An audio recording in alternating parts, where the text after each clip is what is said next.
नमस्कार साथियों, मैं आपका दोस्त अशफाक अहमद और आप देख रहे हैं देशभक्त चैनल। हरियाणा में उथल पुथल मच गया है। वहां पर सरकार जो है अल्पमत में आ चुकी है।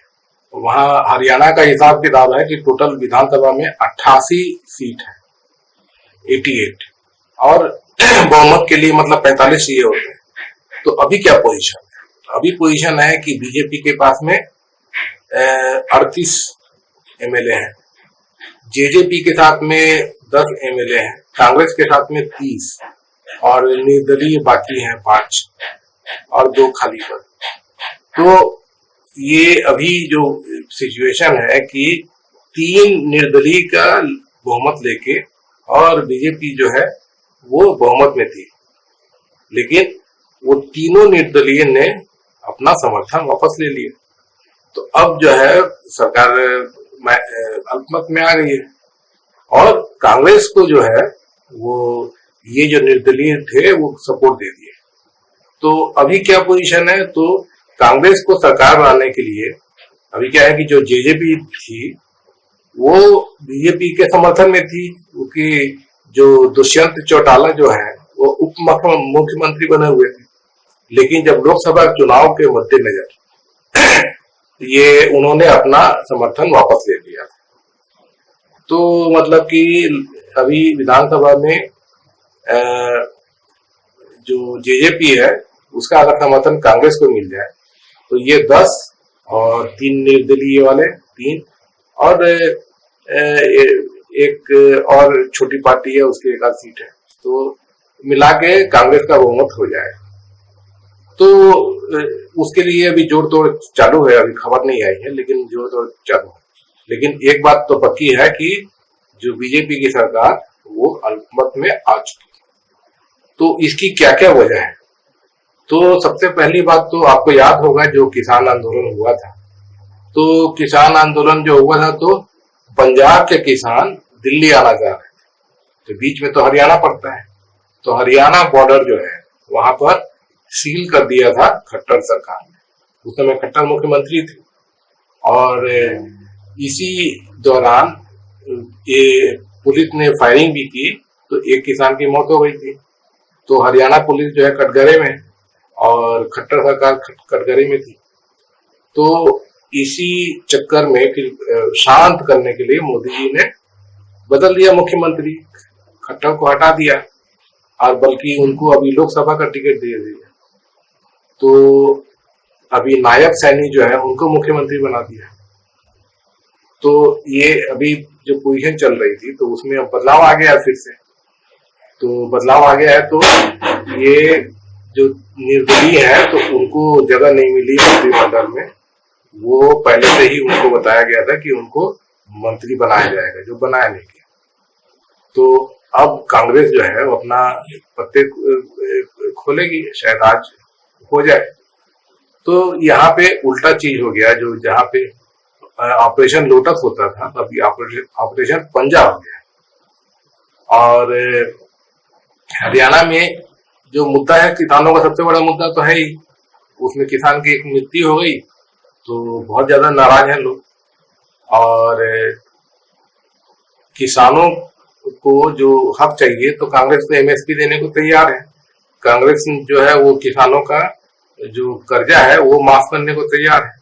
उसके बाद में कांग्रेस जो है जो इनपुट कॉस्ट होता है, डीजल लगता है ट्रैक्टर चलाने में, बीज, खाद, तो इस पे सब जीएसटी खत्म करने का भी प्रॉमिस कर चुकी है। ये मतलब कि अगर सरकार बनती है कांग्रेस की सेंटर में तो हरियाणा में भी किसानी बहुत बड़े स्केल पे होता है, तो वहां पे नेचुरली कांग्रेस जो है बहुत स्ट्रांग पोजीशन है। और जो वहां का जो विधानसभा है तो वहां पे भी कांग्रेस जो है वो उसका दिखता है कि अपर हैंड आ चुका है, तो सरकार भी उनकी बन जाएगी। वैसे 5 महीने में चुनाव भी है जो विधानसभा के, तो ये सरकार जो भी चले अभी फिर बाद में चुनाव हो, तो ये भी हो सकता है कि अभी बर्खास्त कर दिया जाए, क्योंकि कांग्रेस चाह रही है कि जो विधानसभा को बर्खास्त कर दिया जाए और वहां भी अभी लोकसभा के साथ में जैसे चल रहे चुनाव वहां भी चुनाव हो जाए। तो इसी कांग्रेस नहीं चाह रही कि सिर्फ 4-5 महीने की सरकार बनाए, चाह रही है कि पूरा 5 साल की सरकार बना ले, क्योंकि कांग्रेस की पोजीशन बहुत अच्छी है हरियाणा। और यही वजह है कि कांग्रेस जो है वो मूव नहीं कर रही है, कि तुरंत सरकार पाने का दावा नहीं पेश कर रही है। तो उनका ये रहेगा कि भाई चुनाव करवा लिया जाए और उसमें कांग्रेस जीत जाएगी तो पूरा 5 साल की सरकार बन जाएगी। तो ये उनका गेम है। तो देखिए आगे क्या होता है, लेकिन अभी फिलहाल हरियाणा में बीजेपी की हालत खराब है। चाहे लोकसभा की बात की जाए, चाहे विधानसभा की बात की जाए, लोकसभा में भी जो है कांग्रेस ही अपर हैंड है, क्योंकि किसानों का फुल सपोर्ट है कांग्रेस को, क्योंकि कांग्रेस किसानों के लिए जो वायदे करी है तो उनको सूट करता है, जबकि भाजपा ने कुछ भी नहीं किया किसानों के लिए। 10 साल से तो आपको पता है मोदी जी जो बोलते थे कि 2014 में कि किसानों का आय दुगनी कर देंगे, 10 साल में उलट हो गया है। अब इनपुट कास्ट डबल हो गया है। अब बताइए कि जो डीजल जो है वो 45 रुपया 2014 के पहले आता था, अब कितना हो गया है, तो 90 के ऊपर हो गया है। तो वही कॉस्ट डबल हो गया। बीच पर मोदी जी ने जीएसटी लगा दिया, खाद पे लगा दिया, तो और ज्यादा महंगा हो गया। तो लागत डबल हो गई, लेकिन आय जो है वो वहीं का वहीं रह गई है। तो किसानों की तो आय आधी हो गई है। एमएसपी कितना बढ़ा है? कुछ नहीं बढ़ा है।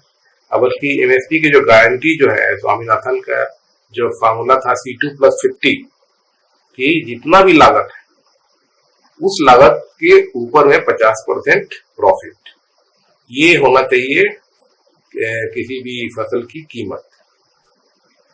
तो वो वहां तक तो कहीं कहीं दिखता ही नहीं है, मतलब कि जो लागत जो है वही आधा हो गया है, डबल हो गया है। तो कहां से किसान सरवाइव कर पाए? तो किसानों का बहुत बड़ा मुद्दा।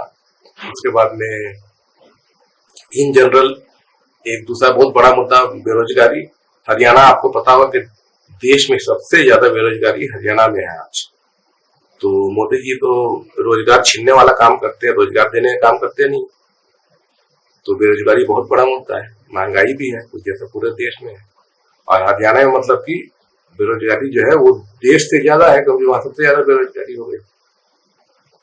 तो सब मिला के दिखता है कि हरियाणा में विधानसभा में भी कांग्रेस आ जाएगी, और जो 10 सीट है हरियाणा की लोकसभा, वहां भी करीब करीब पूरे सीट कांग्रेस को ही मिलेंगे। तो मोदी जी का जो हिसाब था पिछले बार जो 2019 का चुनाव हुआ था लोकसभा में, तो 10 की 10 सीट भाजपा को गई थी। इस बार लेकिन खेल पूरा पलट गया है हरियाणा में, और जो राज्य की सरकार वो खतरे में तो दिख ही रही है अभी। तो वो भी वहां पे मैटर है। और लोकसभा का चुनाव तो चल ही रहे, तो वहां भी आपको देख ही रहे हैं कि क्या हालत है। तो ये भाजपा के लिए बहुत ही बुरी खबर है हरियाणा से।